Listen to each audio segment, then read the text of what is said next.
জিজ্ঞেস করেছি পড়িসনি। না না, আমি মারামারি করিনি মা, আমি স্কুলে পড়াশোনা করেছি মা, ওরা মিথ্যে কথা বলছে। পড়াশোনা করেছিস তো? হ্যাঁ আমি ভালো পড়াশোনা করি। তুমি কি আমাকে লাঠিটা দিয়ে মারবে বলে নিয়ে এসেছো? না না, মারবো না।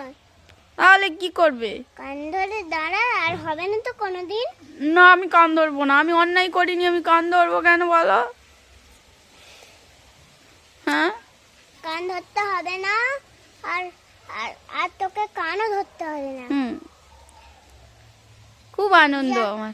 যা করেছিস করেছিস, আচ্ছা ভালো হয়েছে। হ্যাঁ ভালো হয়েছে। হুম আমি যদি ভুলও করি তাতেও ভালো হয়েছে। হুম ও, তাহলে তো তুমি আমার ভালো মা, বলো। হুম হুম, আর মারবে না তো? হুম। আচ্ছা। এটা তো আমি সাপ কাটার জন্য নিয়ে এসেছি, ক্যাংড়া জন্য।